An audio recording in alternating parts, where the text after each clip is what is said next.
with Scott Allen. Hello, I am your host, Scott Allen, and this is Phronesis, Practical Wisdom for Leaders. If the topic is leadership, I'm in. I've spent more than 20 years in the field teaching, learning, writing, and questioning. When I'm not working on Phronesis, I travel, delivering keynotes, working with individuals and teams, and helping people from organizations across industries become better leaders. Want to learn more? Visit me at scottjallen.net.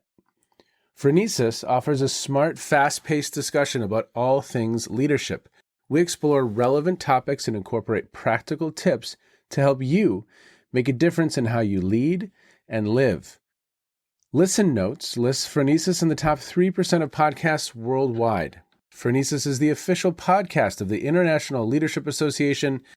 ILA brings together those who teach, study, and develop leadership, advancing leadership knowledge and practice for a better world. Learn more at ila-net.org. Finally, if you enjoy Phronesis, please subscribe to stay current on our weekly episodes. If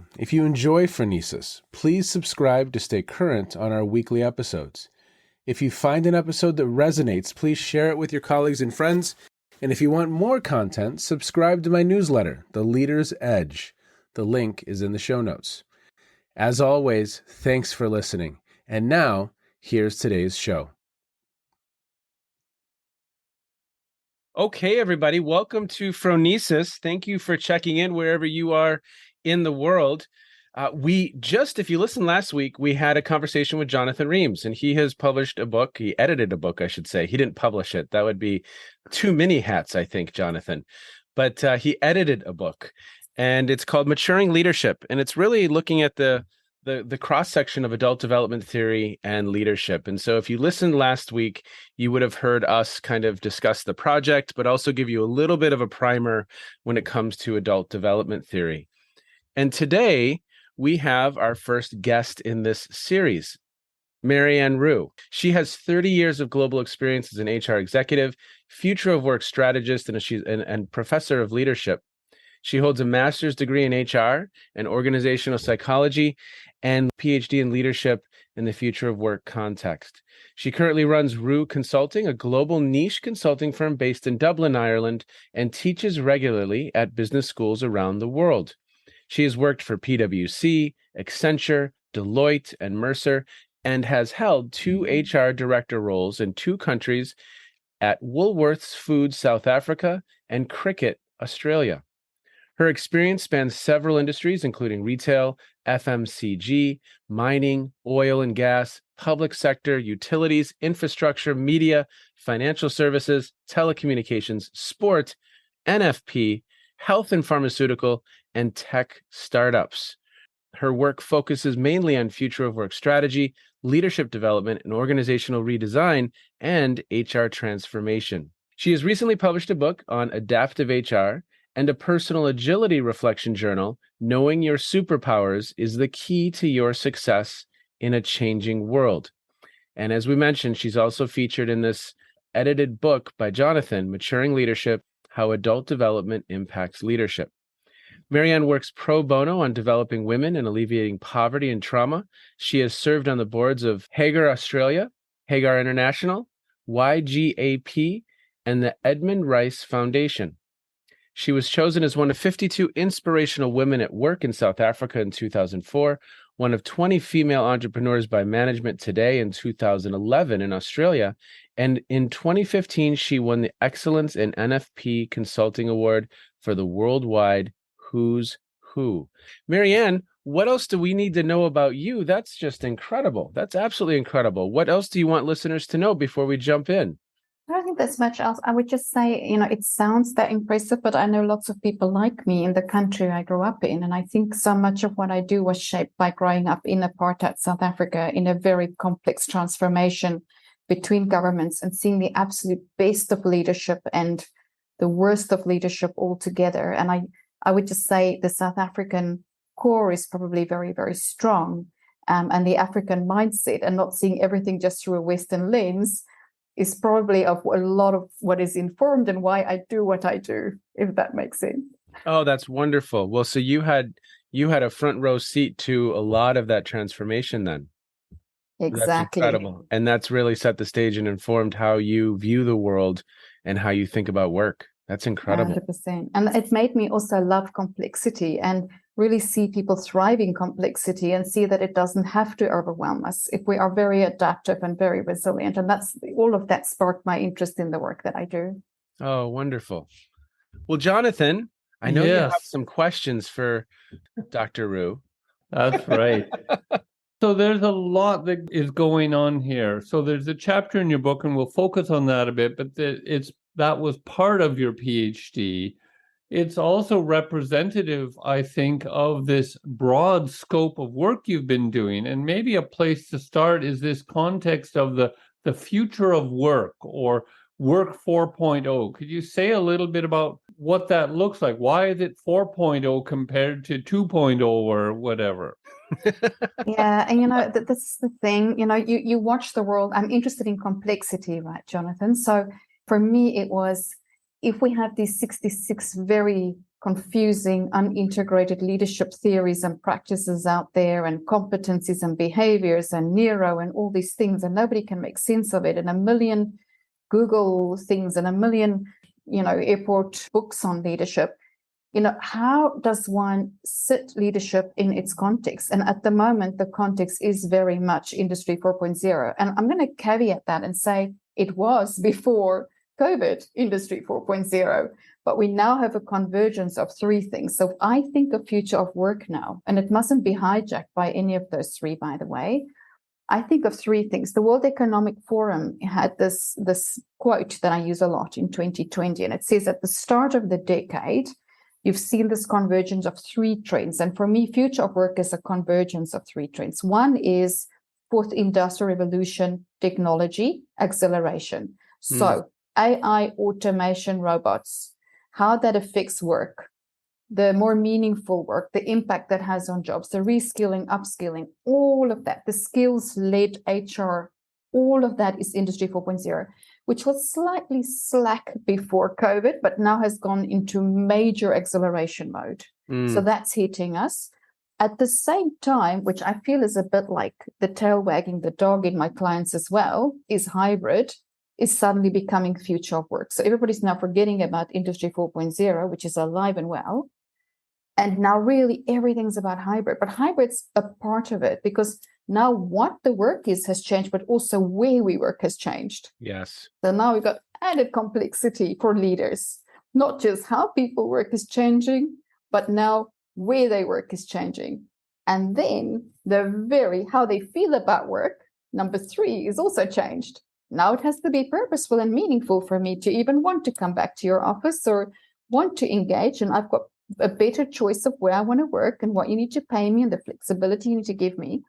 And by the way, if you don't care about environment, social and governance, ESG issues, and you don't, so now the third thing, so first is fourth industrial revolution, second is hybrid, third is social justice. Everybody wants to know I've never seen so many CEOs comment on social issues on LinkedIn as I have in the last 2 to 3 years. It was just never done. I was even in communications for a year. Nobody ever you just didn't say anything. Now it's like Black Lives Matter. Yes, we'll post about that. Yes, we'll take a stand on environment. We'll take a stand on a war publicly. So how do you navigate? For me, the complexity leaders lead in this future of work, which is the convergence of those three things, is exponential. Really, that's how I see it, the convergence of those three things, Jonathan. That's the context. And then your research questions were really around, what does leadership look like in that context? Can you say a little bit about where you started that journey? Yeah. So I have been doing this for 30 years, and I've been doing leadership development for 30 years. And I remember the days when we had competency profiles that were designed down to level 4, what it looked like, what it didn't look like. And it was the standard set of things, fly everybody in, standardized approaches. But then you start to look, there was this confusing use of theories. So some would say, oh, it's definitely contingency theory, and other would say, no, it's emotional intelligence. And then somebody go, oh, no, it's all about the brain changing itself. And I felt in a way it was really driven by vendors more than anything else, rather than academic research, right? People selling magical solutions. And there was and even MBAs. I got teaching MBAs and I would go, oh, I just don't know if this is the stuff that really makes leadership work. So I was interested, Jonathan, in first understanding the evolution of leadership from, the start to where we are now. What are all the theories? There were anything between 66 and 75 theories. Wow. There were 4 eras of leadership. And then when you get right to the end of it, people start to talk about, now we've got human leadership. You'll see that popping up everywhere. So what's the next fad? I wanted to get off fads and have a total scoping review, which is where we started, of let me have a look at this. And there were 4 stages, and the stage we seemed to be in was the integrative era. Okay. And you started to see some researchers moving that way, right? David Day's model was kind of one of the first ones that said, hang on, we need an integrative view of this. But also the barriers started breaking down between the disciplines, HR and psychology and education and neuro work and sociology and anthropology. And it was really important for me to look not just at what came out of leadership theory and practice, but also what was happening in terms of behavior of leaders and humans, and in the context of how organizations are changing and work is changing. So this scoping review was the starting point. And then I went on, I thought, let me interview 22 thought leaders that are kind of on the edge of this. And they either CEOs or academics, it was a mix, and understand what they are saying. What are they seeing? What did they see work and not work? Because we were spending this, 365 billion a year on MBAs and others, and still getting very poor leaders at the top of organizations and some very ordinary behaviors. Looking at the scoping review and taking those 22 interviews, I triangulated that and started to pull out and build out on David Day's model with some additions that really just, because, that was a 2009 piece of work again, right? Yeah. So 2014 onwards, 2014, Industry 4.0 started. We've now had hybrid. We've now had, what does it look like in 2022 and beyond? So Marianne, that's incredible. That sounds fascinating. What are a couple of things that you built upon? I started with David Day et al.'s model from 2009, which was before, if you really think Industry 4.0 really took off in 2014. So you'd say that even though this is a great model to start with, what has happened from then till now in the market is really important. And what I loved about the model is it had a visible, less visible, and invisible component. I see an edge, a discomfort from researchers and practitioners when we start to look at less visible and invisible. And I think that's really, really important. So visible is what we've always known, always done, competencies. Less visible, yes, people have started to play in that. Leader identity and self-regulation. There's a lot of behavioral work that gets done there. Probably not at the level. I think there's, that we've really needed to do it. So there's a lot more research coming through. I think especially as we understand the brain and how the brain changes, yeah? And the invisible, the adult development processes is so critical. And it hasn't been taken up in enough understanding to really pull it through the leadership development and spend the time that is needed for it, because it takes time for adults to develop, right? Yes. And so when you start to think about the work that's coming through there, it's so critical to have that as the foundation. And we've built upon that in the model. Better?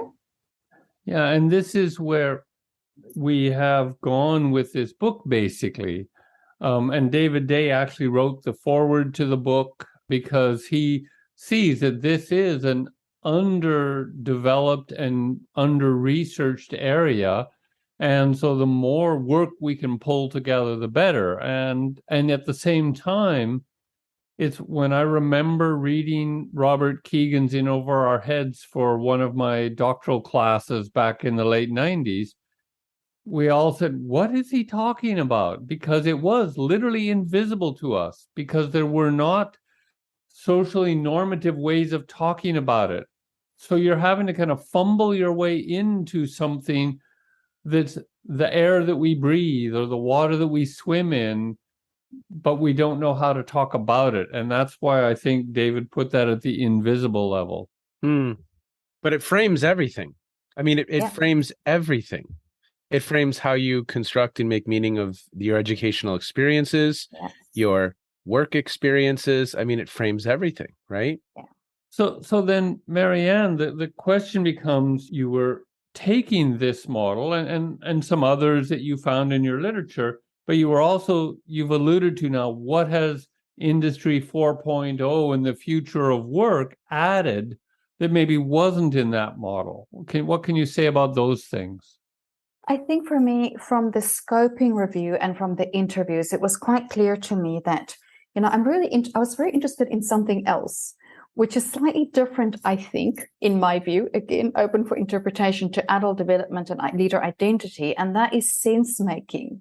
Sense making and contextual intelligence. I felt that there was something about making sense of the world that was required in an Industry 4.0, very complex world, in a different way to kind of the cognitive process there. But it's kind of that much more strategic, systemic view of strategy, policy, my industry, right? Making sense of that. And I felt that it would be more, if I looked at why leadership development failed, even from practitioner, whether it was consulting firms, thought leadership, whether it was research, there was this underdeveloped area of understanding all of what we've spoken about in context. And in our current era, we are in Industry 4.0, the social, as we spoke, and the hybrid era. So what does leadership look like in this era? And I just make a comment as you spoke there, you said, underrepresented or underdeveloped. I've started to see a few articles coming out that start talking about the importance of context, but they're kind of like early weak signals of people really saying, hey, this is important. But also, I think, Scott, in some of your other podcasts, like with Barbara Kellerman, the leadership system involves context. So there are people out on the forefront starting to bring this in at least. So you've integrated that into your model, Marianne. For sure. And I think for me, at least, I was about to make a joke a little bit ago and I didn't jump in. But I was going to say, so it wasn't just contingency theory, because there were 3 meta-analyses proving that, Yeah, exactly right. But Fiedler really was one of the first individuals who started bringing kind of context or the environment or the situation into the dialogue and into the conversation.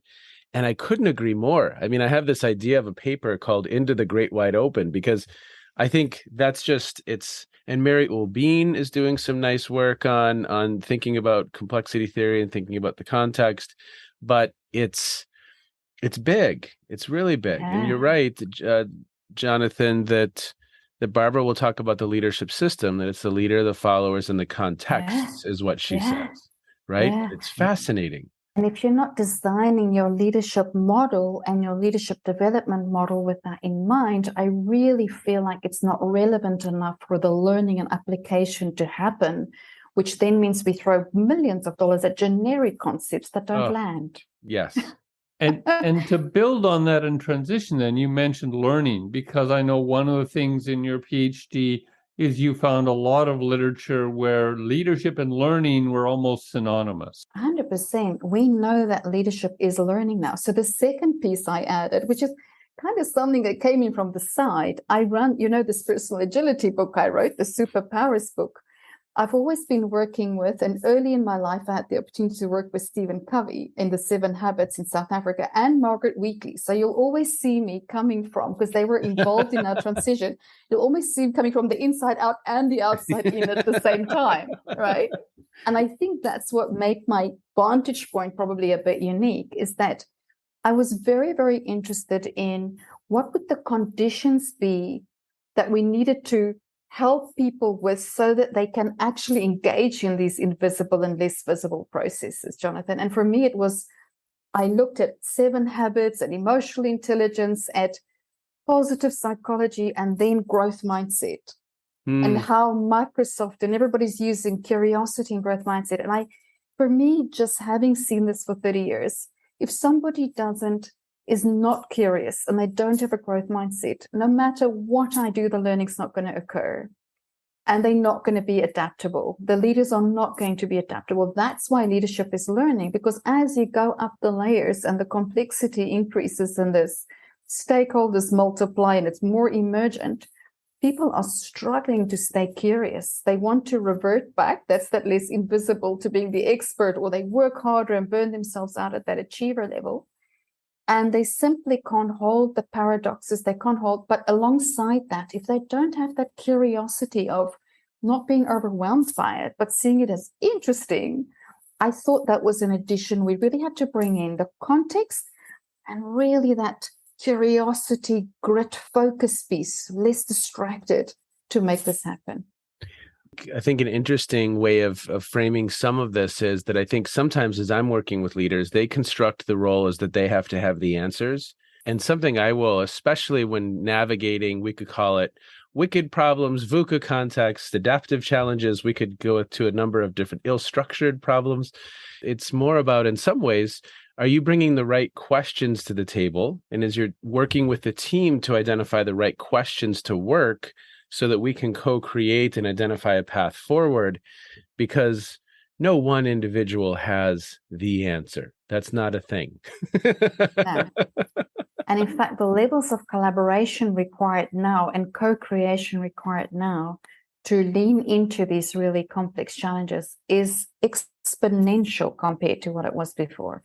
It's almost as if, silos just don't even exist anymore in organizations. When I do the organization design piece, it's as if, the walls have collapsed and we're running complex. My clients are running on big bets that have cross-functional, evolving, we're kind of using design thinking and testing things, and they're evolving. And this is so different from the 1-year strategic plan that rolled down into everybody's goals, right? It's very, very complex. Now, there was a third piece that you added in this model at the base of it that yes, has been talked about lots, but wasn't necessarily integrated yet. So can you speak a bit about that? As I was doing the scoping review, but even more so the actual interviews with the practitioners really highlight this issue of we are just still struggling so much with moral and ethical foundations of leadership. And it's as if there's this special 3-day program somebody would go on to go off and learn ethical reasoning. But if we don't, it feels like with the complex problems we have and the ethical dilemmas we're facing, let's just take AI for a moment, the ethics of artificial intelligence, right? Yes. Is an issue that leaders have to deal with, board chairs have to deal with. I feel we have to call out that at the core, even underneath adult development processes, there's got to be a level of moral maturity, the ability to hold real ethical dilemmas and moral dilemmas that have no clear answers that we have not seen before. And so much of what we see as failure of leadership, which, if you listen to Jeffrey Pfeffer and these people, we have to look at what goes wrong in leadership too in our leadership models. And I think this is where leadership does go wrong. I think you can probably say, oh, tick, tick, great contextual intelligence. Yes, very curious, all those things, very competent, ethically, morally not there. For me was a real challenge. We had to call that out in a more integrated way. Well, I have a question for the two of you, because I don't know. I mean, if we go to, let's just take Keegan's model. We could go to Torbert's model as well. But if we went to Keegan's model for just the sake of this conversation, it all for me comes back to that adult development conversation. Because it would seem to me that how someone makes meaning of the conversation around ethics, at stage 2, how I'm going to construct ethical behavior may be different than how I construct ethical behavior at stage 3. I've been engaged in some conversations in recent times about how someone constructs conversations around JEDI, justice, equity, diversity, and inclusion. And at the different levels, someone might make meaning of that conversation or that topic in very, very different ways. So for me, it just kind of all comes back to this adult development conversation that's so critical. And are we helping people? Are we creating environments that help aid in the development and growth of individuals through these stages so that they have the complexity of mind to make meaning of these situations in different ways. Does that make sense? Do you all agree? I mean, It challenge does. that, please. It does make sense. And for me, it Jonathan might have a different view, and that's good. I say yes, it is part of adult development, but I think there's actually more to it as well. Okay. Because I feel like if you look at Kohlberg had a great model, fabulous. We can work with Kohlberg's model. I mean, I actually use Kohlberg's model when I teach ethical reasoning and moral maturity. Yeah. I actually think we need to immerse leaders much more in moral dilemmas and ethical reasoning challenges along their journey. I don't think we do that well. I think we need to test it out a lot more. They do so well. And there's kind of the slippery slope I see in organizations where somebody does something small wrong and they kind of get away with it, and so it's not a very big deal. So you kind of get this moral slippery slope. My worry is I have seen people who measure out really high on adult development. Okay. But when you meet with them, I tell you what, for me, their purpose and value set it's almost like, I don't know, Richard Barrett talks about it's almost like they fall through their own greatness. And it's almost, I'm going to use Mandela because he's, of course, in Desmond Tutu, but there's a sense of humility required to really sit in that level of moral maturity that you'd see in a Mandela, for example, where they hold their greatness and insight and sense making at that level, but they also hold it at such a lightly. And the thing that Mandela did that I think is so different is he really knew how to love his enemies and bring that together. And how do you develop that? It's so tricky. And often people would say, well, and I kind of asked this question of him, if you were not in prison for so long, how much did that experience shape, how do we do that with an average leader? We want to develop, we can't really imprison them for 27 years. Because he said to me, I wasn't that man when I walked into prison, right? So wow. I think it's a tricky one, but we have to keep thinking about it because I can tell you, I've got friends who are doing master's degrees in AI ethics and technology ethics. We have got a tsunami coming at leaders that are and board directors on cybersecurity, all these things that no one has ever seen before. It's tricky. And so I'll add a little bit to that and some references that we can put in the show notes, Scott. So there's an article that we published in Integral Review recently about Jedi and developmental thinking and a response to that. Yes. There is also, and this is why I think it was important, Marianne, that you called out the moral and ethical element independent of the adult development, because it can be seen as a line of development. It can be seen as related to how complexly you think about it. But what I also see is it matters what you think about. Okay.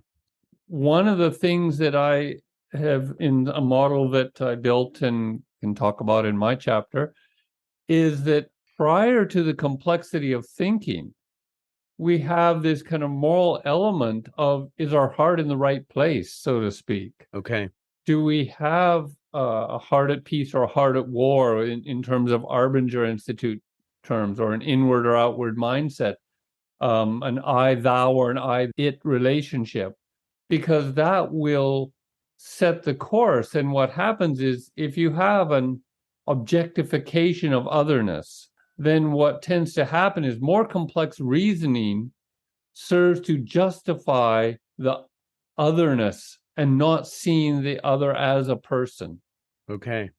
And so as an example of that, there's another link we can put in here. In Norway, we had this mass murderer about 10 years ago, Anders Behring Breivik, who it turns out had fairly complex reasoning.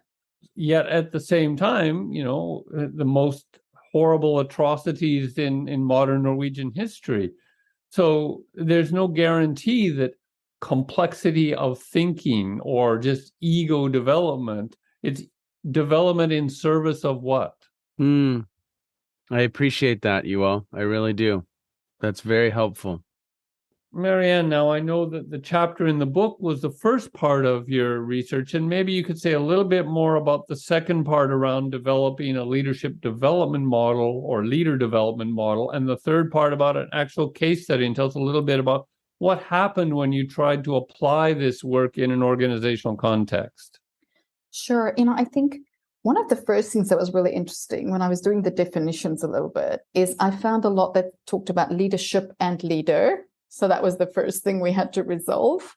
It's not the individual leader we're talking about, it's leadership. It's shared collective leadership in the Industry 4.0 context. The second thing was leader development and leadership development. Leader development being that very, competency-based individual leader. Leadership development being a much more complex, integrated, longer-term journey. So that was the first thing.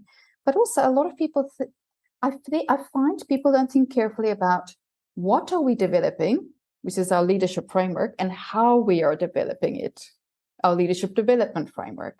And so if we do have an integrated future fit leadership model, what does an integrated future fit leadership development model look like? So again, we did another scoping review. We also, in the previous interviews, asked questions not just about how they saw leadership and leadership challenges, but also how they were developing their leadership. So I had that, and we did another scoping review. We again said, how has leadership development evolved from very functionalist through to much more complex, transformative? I just want to clarify for the listener, Marianne, I know from editing her writing, is very good at using the word we, but I want to acknowledge that she was the one that did the scoping review. There was no we involved here. There was no I we can involved. tell you that Jonathan and Sin worked very hard alongside, even if it was just propping me up from time to time. And so it was really interesting. Again, we triangulated the themes that were coming out, right? And the first theme, lo and behold, was contextual factors, and we wanted to make it nuanced. We did find some people using context when they did leadership development. What is it that you actually have to look at? And there were really two models we saw that had a much more future-oriented, integrated, contextual flow to it in terms of leadership development. One was Theo Peltzman's model, and the other was the Roux and Myers. And so again, we built on that, and we said, what is it that we could work on? Now, what we found when we looked at leadership development in a very much more process-based view and much more contextual view is that there were 6 things we needed to look at when we design our leadership development journey. The first one is the context, the environmental context within which this will develop.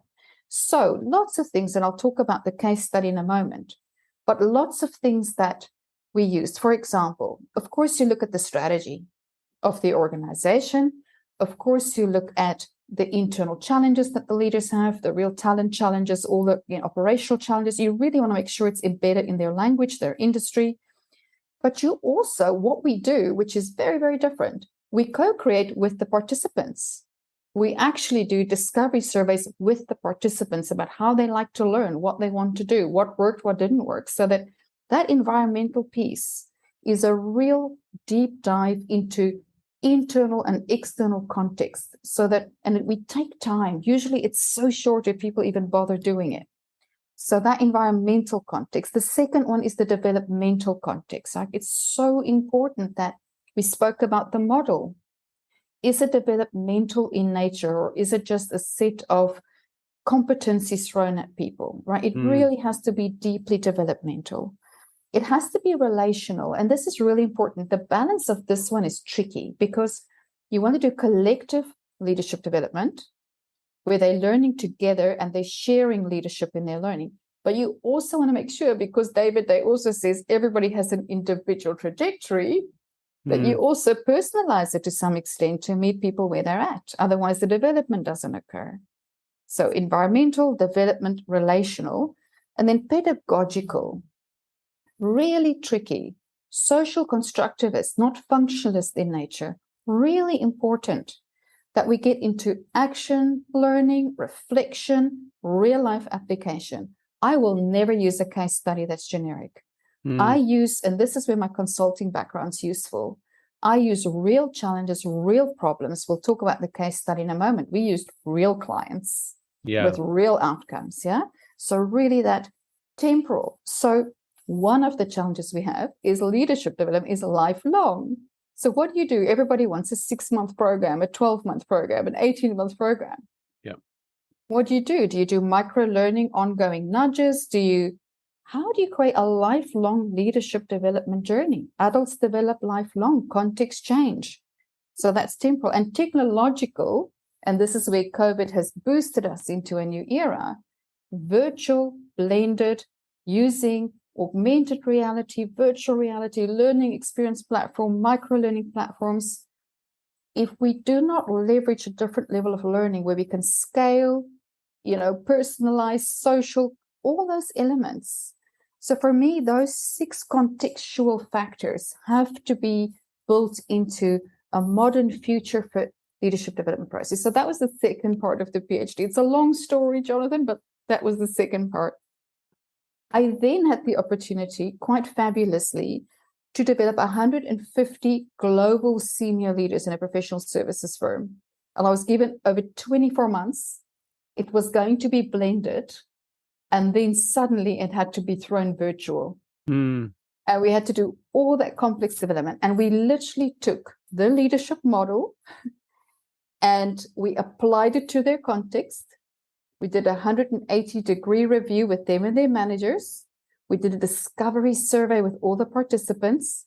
We did a desktop review of their industry. And then we designed a learning journey for them over 24 months. And they're now going into an alumni group. I'm just doing that work right now to do that micro ongoing learning journey. And we literally blended it using different technologies. So it was a set of webinars, podcasts, and real complex problem solving on real clients. And we actually measured, because we want to have impactful development, real sales pipelines, real revenue, and held ourselves accountable to that, and took them through this 24-month journey. And we then assessed it using interviews with the stakeholders that sponsored it up front. We used a survey at level 3, 2, and 3 of Kirkpatrick to test the assessment, and we looked at sales and pipeline results. And we again triangulated that. Great results. Biggest challenge, I can tell you for sure, is keeping the very senior leaders on board for that long journey of lifelong development when the operational pressures come back in and they want to get the short-term results back and they want to spend less and less time on it.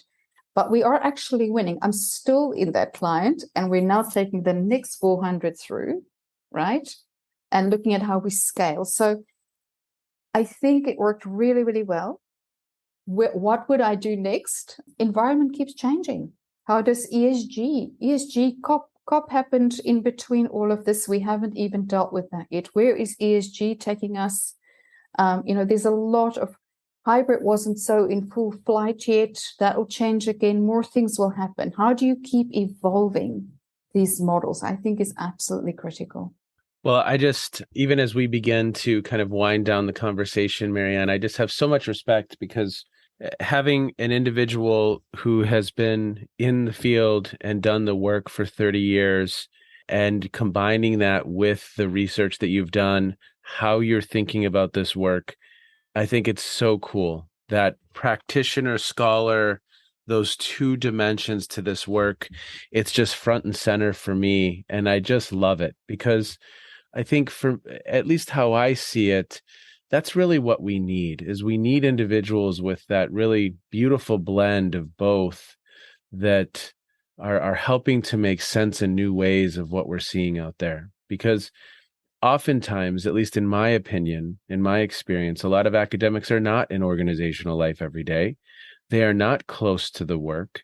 And I think you, as an individual who's close to the work and who's actually working to operationalize your model,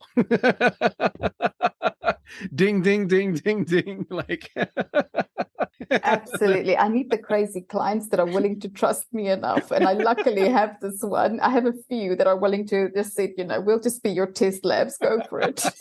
Well, and I think you said, I forget the phrasing. I'd have to go back and listen, but I think you said something to the effect of we're still in the game or we're still in it, After 24 months, you're still there and they've invested in it, because I couldn't agree with you more. The long-term lens is a critical element of this whole conversation as well. Jonathan, do you have any concluding thoughts? Yeah, I just, in a similar way, having known Marianne for a number of years now and invited her to contribute to this and been involved with supporting her doctoral research, it's just been an incredible journey, because the breadth and scope and depth of pulling all these things together, and how it's been a moving target and the ground under you shifted and all these kind of things.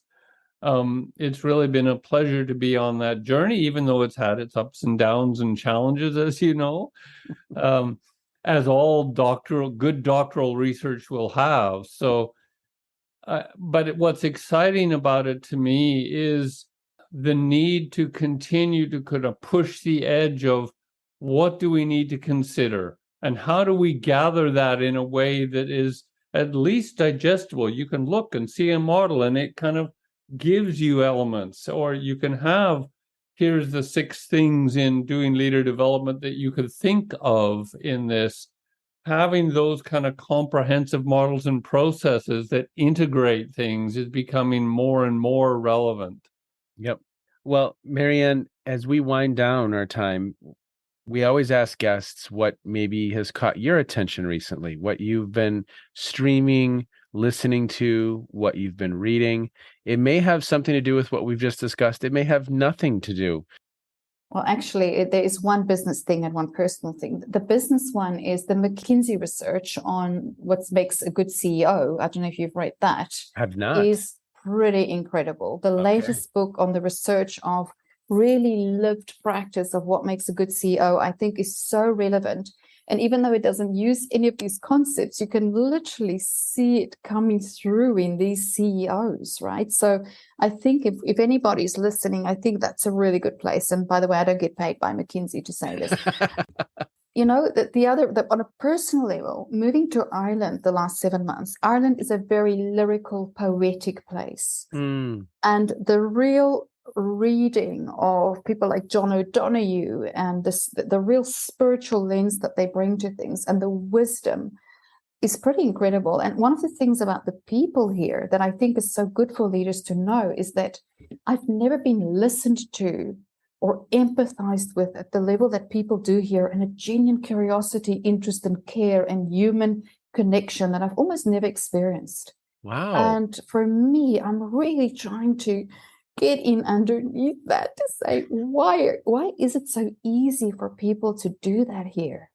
I have an executive assistant that is not well at the moment, and I have people in other countries, people go, oh, okay, well, sorry to hear that. Here, it's like, we're going to pray for this person and light 7 candles, and are you okay? And I'm really interested in this level of really caring and really listening, and the power that has in human connection, and how people then really want to do something. So I'm studying Irish culture, I would say. I love it. Jonathan, anything you want to add to conclude our session today?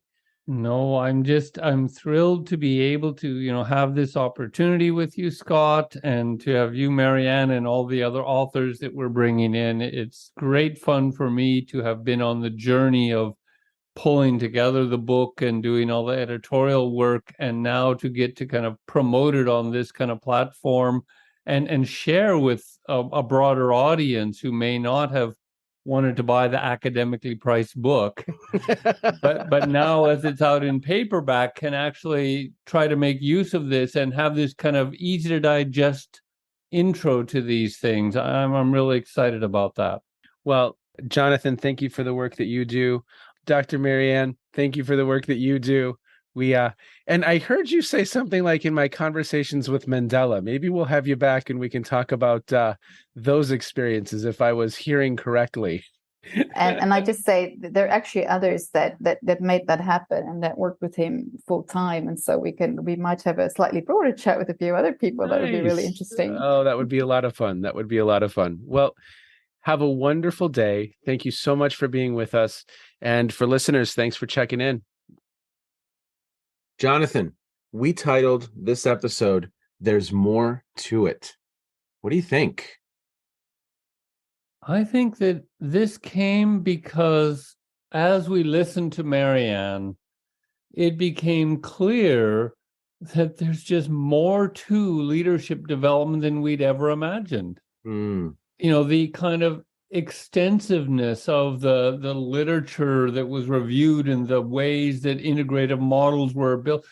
And you just see, wow, there's just more to it. So that's how that came about. I love it. So what are a couple observations from this episode that really stood out for you in this conversation with Marianne? I loved it. Yeah, I think that one of the things that stood out was the context, her growing up in South Africa in the midst of the change from apartheid and how that influenced her ability to handle complexity. Wow. Setting leadership in context, the convergence of the fourth industrial revolution, like artificial intelligence, hybrid work, how people feel about the work, the need for purposeful work and social justice.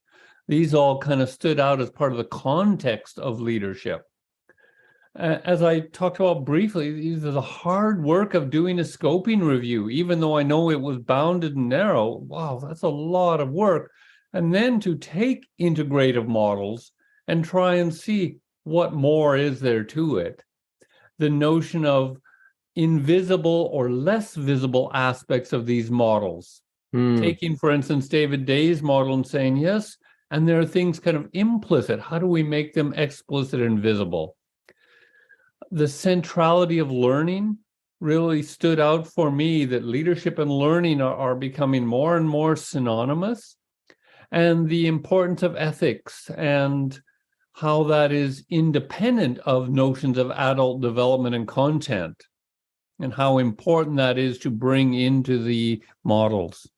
Well, and you said something there that just stands out for me, and this is maybe the practical wisdom or one piece of it in what you just said and what we just heard, is that learning is a way of being, right? That we are in that continual state of curiosity and exploration, and it's systematized in a really, really nice way because, boy, as the context shifts, right? Is this really Scott and Jonathan, or is this some new version of Chat GPT? Pretty soon they'll be coming after us. They'll be creating podcasts. Wonderful. Learning is a way of being. Are we staying in it? And there's more to it. Thank you, Jonathan. Have a great day, sir. Thanks, Scott. You have just finished another episode of Practical Wisdom for Leaders with Scott Allen. To contact me, visit scottjallen.net or send me a note at scott@scottjallen.net. I'm also on LinkedIn, so let's connect. If you have feedback, I'd love to hear it. And as always, thank you so much for listening. And now here's my daughter, Emily, with the outro.